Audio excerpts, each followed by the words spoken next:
Milan City, late at night. It's 4 a.m., but the lights at City Hall are still on.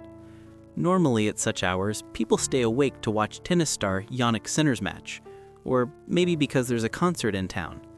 But that night, something else was happening. A vote, whose result would change not just Milan's football, but the future of all Italian football. The vote narrowly passed, and with it came the decision. San Siro, one of Europe's most historic stadiums, would be demolished. The name San Siro itself carries 100 years of memories. Legends were born here. Epic chapters of European football were written here. Arrigo Sacchi's Milan, Mourinho's Inter, the reign of Baresi and Maldini. San Siro was Italy's very own theater of dreams. Remember that scene from 2005? The Champions League quarterfinal, Rui Costa standing with his head resting on Materazzi's shoulder? Red flares lighting up all around, the Milanese night trembling with noise. Moments like these made San Siro not just a stadium, but an emotion. But here's the problem. No matter how much emotion you have, football today is not just about the game, it's about economics. UEFA has made it clear. San Siro, in its current form, does not meet the standards of a modern stadium. It was even removed as a possible venue for the 2027 Champions League final. Just think about it. Italy's most historic stadium, yet it's not fit to host a major international tournament?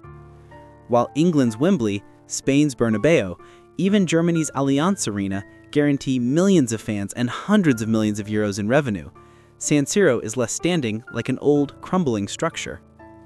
Now, here's a fact. Last season, Real Madrid earned 362 million euros from their Bernabeu. Meanwhile, Milan and Inter, combined, earned less than a quarter of that from San Siro.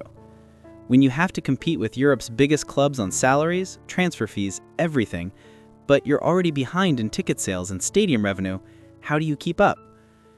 And yet, both Milan and Inter are still ranked 13th and 14th on the Deloitte Money League, which means they're actually achieving far more than their financial resources suggest. The solution? A new stadium. The city council has decided.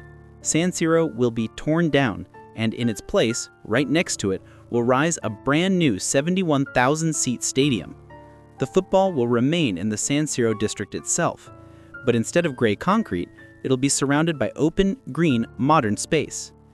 The new stadium will be designed by world-renowned architecture firms Foster Partners and Manica. The project will cost around 1.2 billion euros.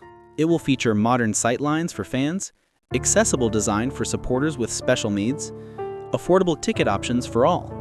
In short, a stadium for the future. One that could generate 300 million euros in revenue every year. But still, the question remains, is it right to tear down so much history? Just as Wembley was demolished and rebuilt, so too will San Siro. And another aspect is being kept in mind.